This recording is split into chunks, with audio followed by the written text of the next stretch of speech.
Bonsoir tout le monde, ici c'est Thierry. Je suis ravie d'être avec vous pour une nouvelle guidance tout à fait spéciale. Déjà, comme vous le savez, je vous demande de prendre du recul par rapport à ce que vous allez voir et entendre, puisque ça reste un retour d'expérience, puisque j'expérimente les énergies à travers ma vie, à travers mon corps et mes ressentis que je vous retransmets toujours au mieux et toujours avec cœur. Donc, c'est une guidance, je suis en train de me déshabiller en même temps. Bon, c'est une guidance spéciale, pourquoi parce qu'il y a plein de choses à dire, voilà, tout simplement. Allez, c'est parti. Alors, on va déjà commencer par, on va dire, la fin. Du moins, ce que j'ai compris en tout dernier ressort. Alors, qu'est-ce que j'ai compris? Voilà, je suis en train de boire dans un verre. Alors, je vais vous le montrer. Voilà. Je suis en train de boire dans un verre qui présente, bon, vous m'excuserez pour le focus, qui présente des couleurs pour moi arc-en-ciel, d'accord, avec des fleurs. Alors, ce monde de l'arc-en-ciel m'a toujours suivi et c'est un arc-en-ciel, pour moi, c'est un pont entre deux mondes, entre la matière et la spiritualité, etc., etc. D'accord. Il y a aussi là une femme, la femme qui, à mon sens, représente l'amour inconditionnel. D'accord. Telle une mère qui va aimer son enfant, quelle que soit sa particularité. Et en plus, c'est vraiment porteur par rapport à ce que je suis en train de faire comme travail. C'est tout à fait ça. Quelle que soit la particularité de cet enfant, il sera aimé d'amour inconditionnel. Ok. Et à l'intérieur, je vais citer, hein, je suis en train de boire du chardonnay. Alors, le chardonnay, tout simplement, c'est le char, avec le langage des oiseaux. C'est le char. Le char, qu'est-ce que c'est? C'est le chariot. Hein. Le chariot est considéré comme une sorte de guerrier spirituel. Son essence, c'est d'aller rechercher. C'est d'avoir un regard tourné vers une spiritualité. C'est d'aller rechercher sa propre vérité. C'est un travail spirituel. C'est d'être au centre intérieur. C'est d'avoir cette force et la volonté de la réalisation de soi-même dans le monde, j'ai envie de dire, d'accord? Donc le char est donné, c'est simplement, c'est donner, c'est céder, offrir gratuitement, sans retour, sans attente de retour, quelque chose à quelqu'un. Voilà, ça c'est déjà les premiers messages, qui sont au final les derniers. L'avant-dernier message, je me suis permise de faire j'ai fait tomber du chardonnay sur cette lame, c'est pas anodin, ok. Donc, l'avant-dernier message, je me suis permise de tirer une lame concernant l'oracle de la déesse sombre. Alors, ce n'est pas anodin non plus, ce titre d'oracle. Alors, qui est cet oracle? Je vais pas utiliser les chiffres et les nombres cette fois-ci, ok. Par contre, excusez-moi pour la prononciation, je ne sais pas si ça se prononce comme ça, mais c'est Lachésis. Je vais me contenter de lire ce qui est dans le noté pour une fois. Je vais me contenter de lire ce qui est noté dans le livre. Tout simplement parce que après, j'ai énormément de choses à vous dire. Alors, cette lame représente quoi? Il représente le destin, la voyance, le grand ordre des choses, la toile mystique. Donc, la voix de la déesse sombre, Lachésis. Je suis l'œil qui voit dans toutes les directions, la détentrice de tous les contrats. Je suis celle avec qui tu as choisi tes épreuves, tes objectifs et tes victoires. Je te veille, t'observe sans t'écraser, t'apporte les éléments qui te serviront à plier la réalité selon ta feuille de route. À toi de suivre le mouvement de ma route avec force et courage. À toi de te saisir de mes divines synchronicités que les humains appellent à tort de simples coïncidences. Ma jeune sœur t'a amené entre mes mains et je te remettrai en temps voulu à la vieille, ce qui suppose 3 temps. D'accord? Et c'est moi, la répartitrice, qui te donnerai la plus puissante expérience de vie, qui sait, si seulement tu oses la recevoir et la transcender. La voie initiatique que je te propose, c'est d'ouvrir la toile, la porte de la toile du destin. Pourquoi? C'est votre mot d'ordre. Il vous permet de creuser le sens du destin, de percevoir vos aides invisibles, de comprendre que vous êtes guidé et que des objectifs précis orientent votre vie. Vous acceptez les futurs combats avec courage. Vous acceptez puissamment tout le spectre de l'expérience humaine. Osez suivre ce mouvement puissant entre maîtrise de votre potentiel en développement constant et lâcher prise nécessaire à toute transmutation positive. Sentez-vous guidé, mais actrice. Décisionnaire dans une mesure équilibrée entre le mystique et le physique. Voilà donc on va dire le thème, la synthèse de cette guidance. Vous entendrez des pages tourner tout simplement parce que j'ai pris des notes. Voilà, alors le titre, je pense que je vais mettre ça, c'est la révélation, le choix de l'amour inconditionnel. Alors déjà, cette lame, quelque part me fait rire puisque je vous ai parlé dernièrement, c'était un petit short, une petite guidance très rapide où j'étais à vous tenter de vous expliquer que la vie était balisée, notre chemin était balisé. C'est ce que nous propose celle-ci. Ok, maintenant on va aller voir un petit peu plus loin. Qu'est-ce qui s'est passé? Mon retour d'expérience parce que j'expérimente les énergies. On y va. Tout commence. Tout commence. On va dire que il y a eu un déclenchement le 6 décembre 23. Je le dis de telle façon parce que je l'ai noté de cette façon-là et ce n'est pas anodin. On va commencer par les chiffres, les nombres. Le 6 représente quoi? Les amoureux. Alors, l'essence de cette lame, c'est le dévouement. C'est l'amour à tous les niveaux, dans toutes les dimensions. C'est une profonde fusion. Maintenant, si j'additionne le 6, le 12 et le 23, j'arrive à la lame de la tempérance, le numéro 14. L'essence de cette lame nous parle de l'alchimie, de l'union des forces masculines et féminines, de la spiritualisation de la matière. Cependant, vous êtes bien d'accord, moi je l'ai noté 6, 12, 23, mais nous sommes en 2023. J'ai donc rajouté le chiffre 2 à ce chiffre 14, ce qui me donne 16. Et 16 représente la tour.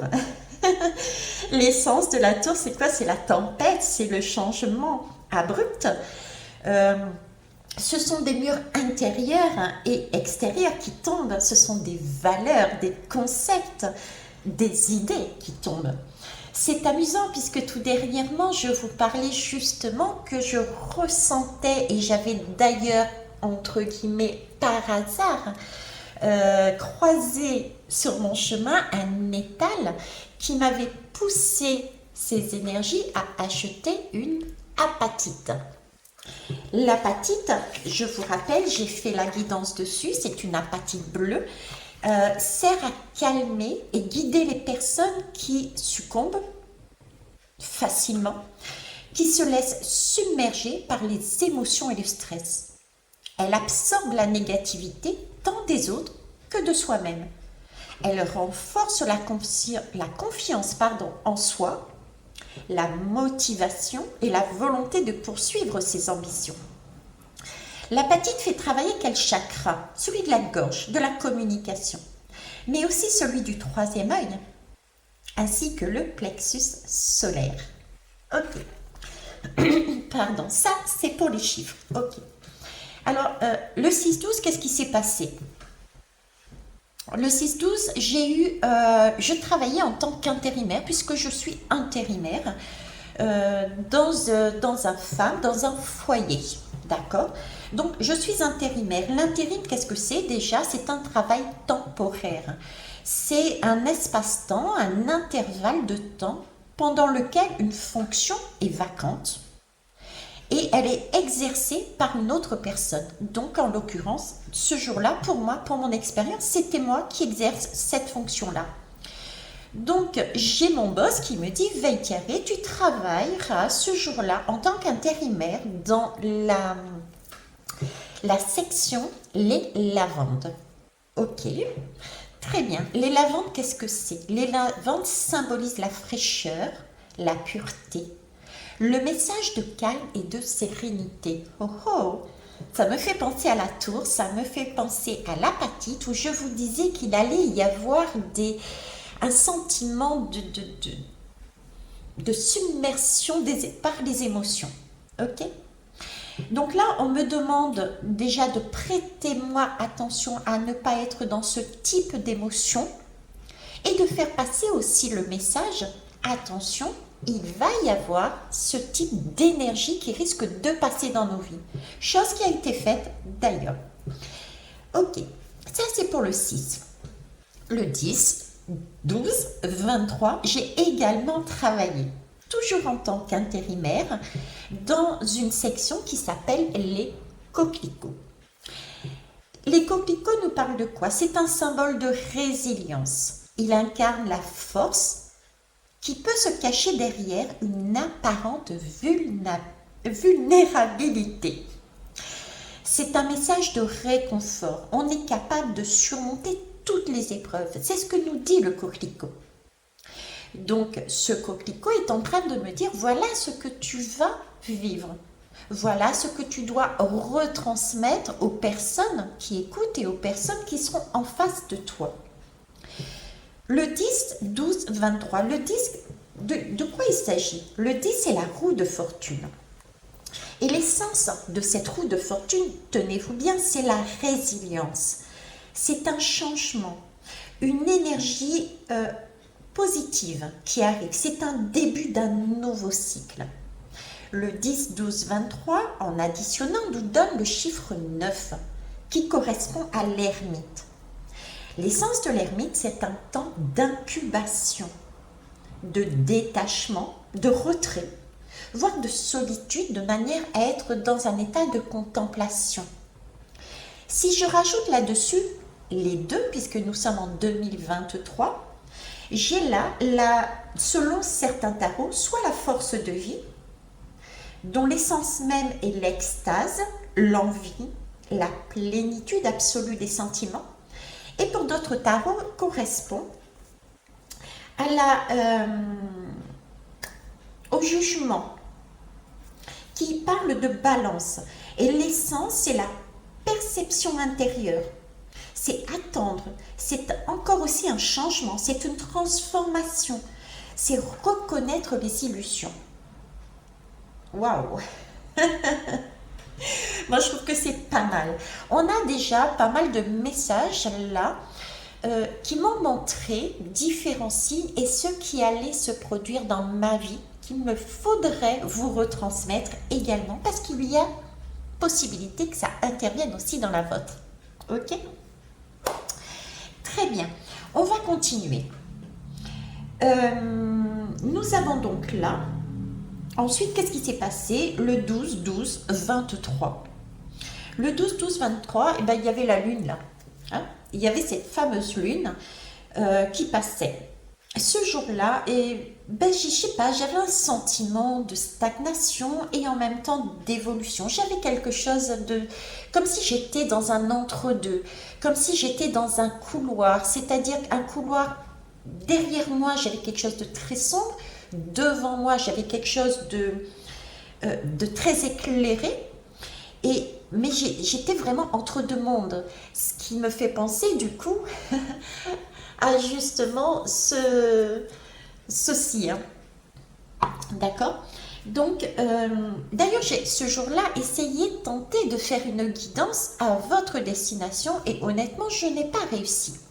J'ai été poussée à faire autre chose. Avant de vous expliquer ce que j'ai été poussée à faire, on va aller voir les nombres, les chiffres. Donc le 12-12-2023, le 12 correspond au pendu. Le pendu, l'essence même de cette lame, c'est la méditation. C'est le dévouement, le vide, la patience. Le pendu nous parle aussi de transmutation des valeurs, de point de vue, de recherche profonde et sincère du sens de la vie. Si j'additionne toutes ces lames, j'ai encore le 11 qui nous parle de la force, de la justice, la balance. On l'avait vu juste avant sur les coquelicots. La balance et la force de vie, d'accord, nous parle d'extase, l'envie, la plénitude absolue des sentiments, la perception intérieure, c'est attendre, c'est le changement, c'est la transformation, c'est reconnaître les illusions.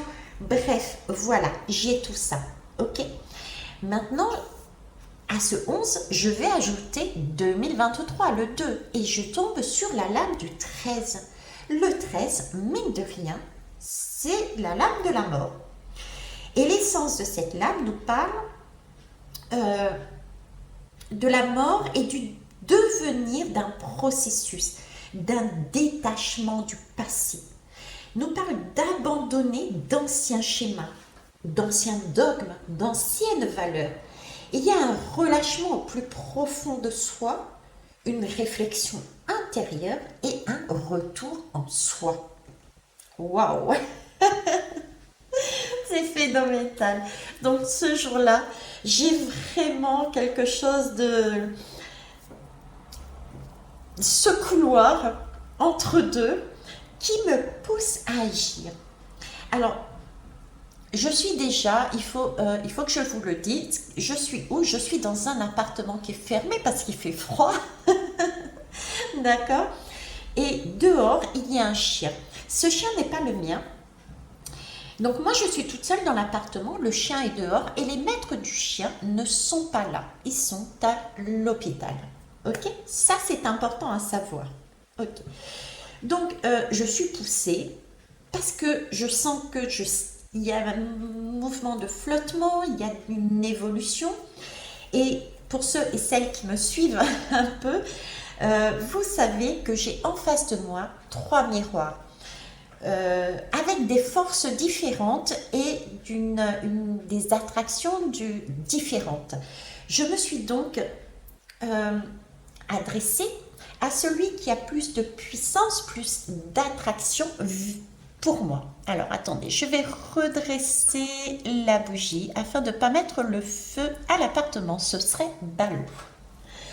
Ok, il s'agit bien de maintenir une flamme et de ne pas mettre le feu dans la maison. C'est aussi un message, prenez-en compte.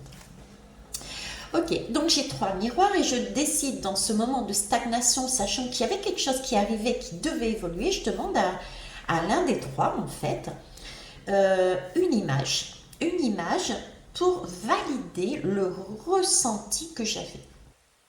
Et il me l'envoie. Il m'envoie une image où apparaît un chien en train de gratter à une porte qui est fermée.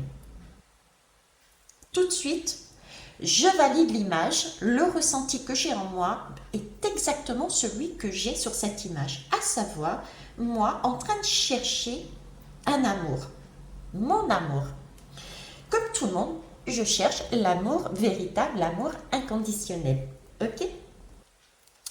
Donc, je recherche, du coup, je vois cette image-là, je dis, mais mince, la loi d'attraction ne fonctionne pas.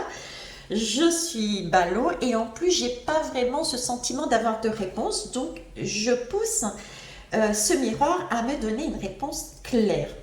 Et il m'annonce qu'effectivement, il ne souhaite pas être avec moi et qu'il me l'a déjà dit. Oui, sauf que entre-temps, il y a eu des conversations écrites, des nouvelles communications qui n'étaient pas si claires que ça. Et la façon dont il me l'a annoncé m'a paru un peu presque hautaine et moqueuse. Voyez-vous, un peu en foutant. Donc je le titille un petit peu plus, je le remercie, je le titille un petit peu plus et là il m'annonce qu'il est malade. Ok. Premier réflexe quand j'ai eu tout ça, et ben j'ai pris la patite en plein, en plein visage. J'ai pris cette vague émotionnelle. Je l'ai accueillie. Je vous avoue, j'ai pleuré parce que je suis humaine. Ok. J'ai pleuré pourquoi? J'ai pleuré parce que j'ai eu le sentiment, je m'en suis voulu d'avoir cru à cet amour. Mais aussi, je lui en ai voulu de par les mots et les conversations qui ont été entre-temps données. D'accord? Qui semblaient donner une sorte de double langage. Ce n'était pas clair. Pourtant, très vite, je me suis mise à rire. Je me suis mise à rire. Pourquoi? Parce que j'ai vu les choses différemment. J'ai réalisé le clin d'œil de la vie. Oui, nos chemins sont balisés. C'est ce que je vous ai expliqué dernièrement sur la dernière petite guidance. Pourquoi je vous dis ça? Alors, mon miroir, entre guillemets bien sûr, mon miroir le plus puissant m'amène donc la validation de mon ressenti par une image. C'est un chien qui gratte une porte. Donc c'est moi symbolisé cherchant l'amour, ok? Dans la réalité, là dans l'instant présent, sous mes yeux, qu'est-ce que j'avais? J'avais un vrai chien sur le balcon, la porte était fermée et il grattait à cette porte pour chercher l'amour auprès de moi, sachant que le jeune couple, leur maître, ses maîtres, n'étaient pas là. Donc, voilà. J'ai aussi cette image d'une cabane, dans l'image qui m'a été donnée, j'ai une cabane toute fermée qui m'a fait l'effet un peu de ressembler à un bunker. Et puis j'ai senti vraiment comme une espèce d'un bunker et comme une espèce de vide. Et ça m'a fait le tilt parce que il me disait qu'il était malade justement. Ok. Ah mince. Vous voyez, il va falloir faire attention à cette flamme, qu'elle reste bien positionnée de manière à ne pas partir n'importe comment. Donc il y a quand même un entretien à faire de sa flamme intérieure. Donc je disais ceci. Donc je sais, quelque part j'avais ce sentiment et ça a été dit qu'il était à la recherche de son cœur. Il était malade, je ne vous dirai pas quelle maladie, mais par contre son origine, c'est une origine émotionnelle. C'est-à-dire c'est le sentiment de ne pas compter pour autrui. La peur d'entrer en relation avec les autres, de prendre sa vie en main peut-être, parce que sur la défensive, une certaine inaction, une certaine impression d'être attaqué. Mais ça, c'est dû à une dévalorisation à un moment donné dans sa propre vie. D'accord? Un manque voilà, un manque de valorisation. Ok. Ça, c'était le sentiment que j'avais sur l'image qui m'a été donnée, rappelez-vous, et ce que vit le miroir qui est en face de moi. Maintenant, dans la réalité, dans l'appartement, qu'est-ce qui se passe? Je suis donc dans cet appartement qui est vide, parce qu'il n'y a pas beaucoup de meubles, parce que je suis seule à l'intérieur. J'ai en face de moi un chat qui gratte. Il gratte pourquoi? Parce que ses maîtres ne sont pas là. Pourquoi ses maîtres ne sont pas là? Tout simplement parce que ce jeune couple est à l'hôpital. Pourquoi? Parce qu'elle a perdu son cœur, elle aussi. Son cœur, qui est son cœur? C'est son premier enfant. Car quelqu'un a estimé qu'elle était immature et lui a retiré son enfant pour le mettre en foyer. Et actuellement, elle est à l'hôpital parce qu'elle est entre guillemets malade. Elle a dû accoucher de manière précoce. Elle a donc un prématuré. Donc là, on voit dans les deux cas que les deux sont malades et que les deux, quelque part, ont un souci au niveau de la recherche de leur cœur, de leur émotion, et dû à une dévalorisation de personnes extérieures. Ok, mais que les deux sont aussi sur un travail de renaissance intérieure qui est actuellement en cours. On l'a vu avec les différents services lors de mon intérim sur laquelle je suis passée. Donc je réalise, au vu de toutes ces informations, oui, notre chemin est balisé. Je réalise au vu de tout cela qu'il ne sert à rien d'en vouloir à l'autre. Alors déjà parce que les torts, je suis désolée de dire ça, mais on agit tous en tant... on a tous un miroir en face de nous et ce miroir n'est pas à accuser. Ce miroir est là aussi pour qu'on l'on puisse réaliser ce que l'on vibre nous. D'accord? C'est bien le principe du miroir. Donc les torts sont partagés. Donc je prends donc du recul par rapport à ça. Je prends ma part de responsabilité et je laisse à mon miroir la part de sa responsabilité. Ok? Ensuite, mon vœu le plus cher, comme beaucoup de monde, est effectivement de rechercher cet amour inconditionnel, cet amour véritable. Et je me dis, mais là, c'est le moment ou jamais justement d'avoir cette possibilité de vibrer sur cette énergie. J'offre donc avec cœur un espace de discussion si il en a besoin et je décide de continuer sur ma propre route. Je ne dis pas que c'est facile, loin de là, mais c'est la décision que je prends. Ok? Voilà. Alors aujourd'hui, nous sommes le 13. J'ai travaillé.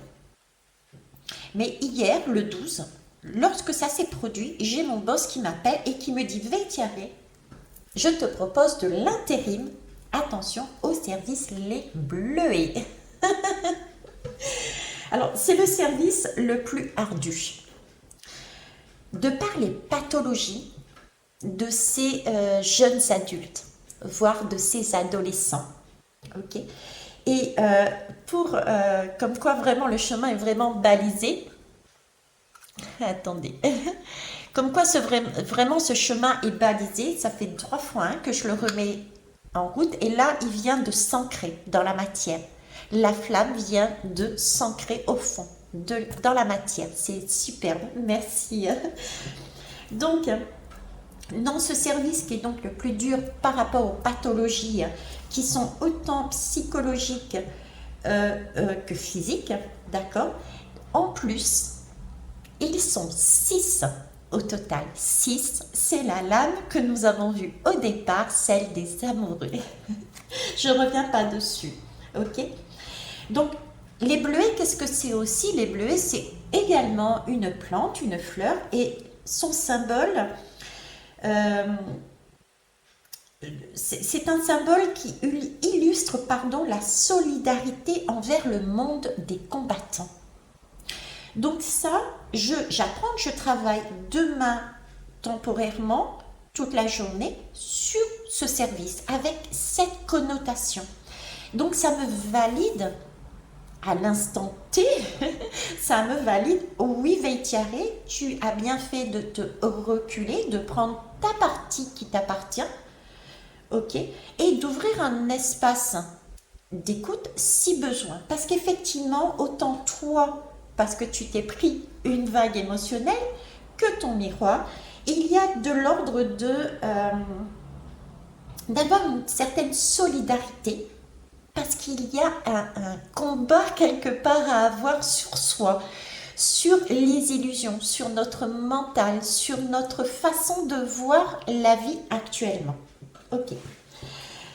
Alors, donc aujourd'hui, j'ai terminé ma journée de boulot. Et après une journée aussi chargée et prenante émotionnellement et psychologiquement et aussi physiquement, qu'est-ce que j'ai fait? Eh bien écoutez, je suis allée tout simplement, avant d'aller me reposer dans la nature, parce que je suis allée, avant de rentrer, je suis allée me ressourcer dans la nature. Ok. Par contre, dans l'après-midi, on est sorti de ce foyer pour, à tour de rôle, se promener dans le jardin avec chacun une personne, un adolescent, un enfant. Ok.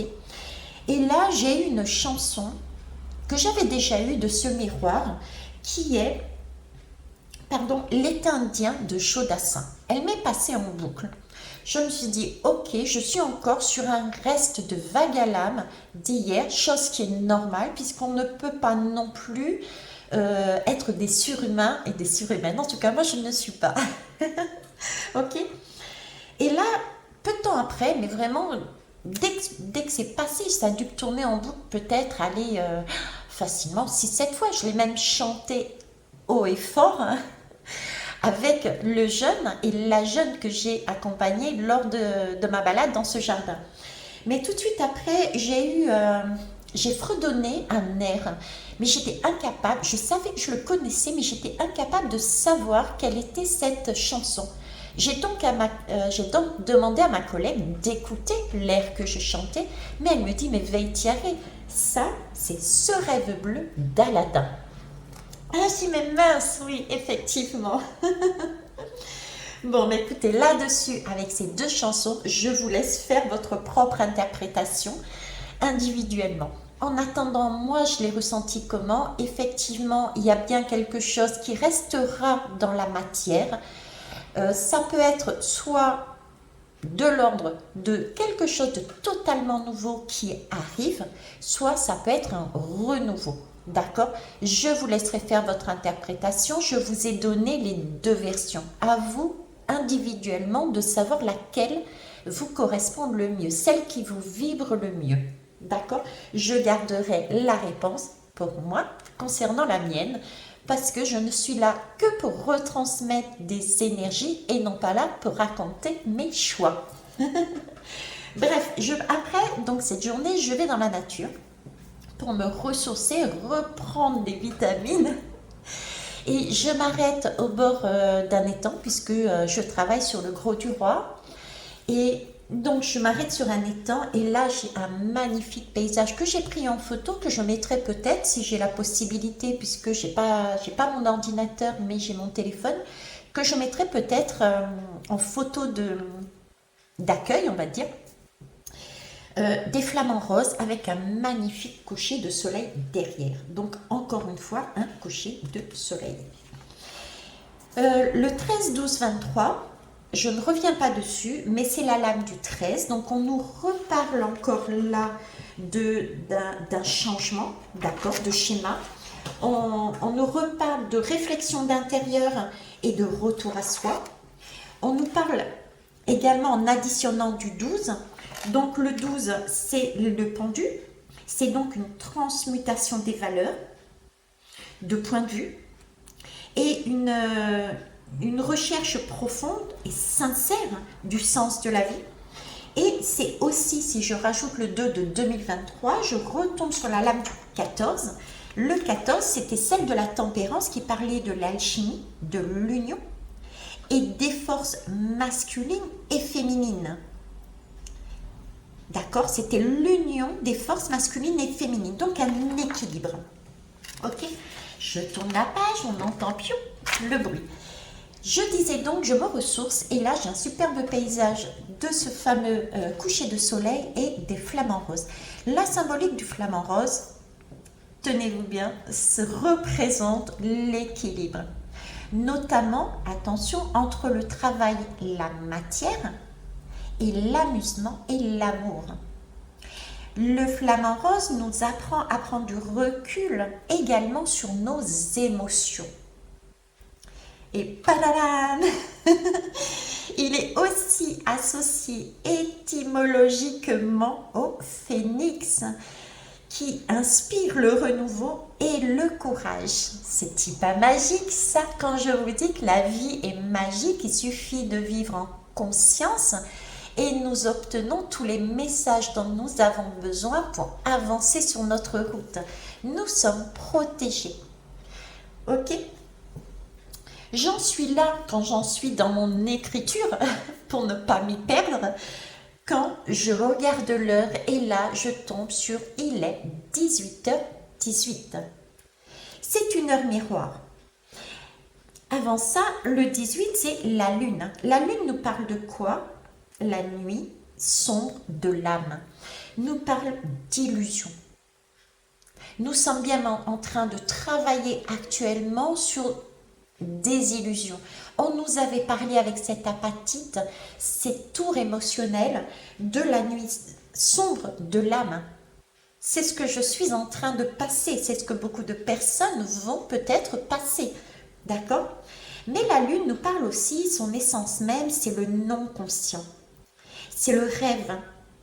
C'est la fécondité des rêves. C'est le romantisme. C'est l'intuition. C'est aussi la vision. C'est la force des cycles de la vie. Tout est cycle dans la vie. Il y a des choses qu'il faut lâcher. Ensuite, le 18-18, heure miroir, nous donne le chiffre 36, qui nous parle là de maturité spirituelle, qui nous parle d'humanisme, d'altruisme. Cependant, ce 36 nous parle aussi qu'il y a lieu d'être prudent, car certaines et certains peuvent abuser de votre bonté pour leur propre intérêt. Je vais mettre, attention, un grand panneau, attention, prudence.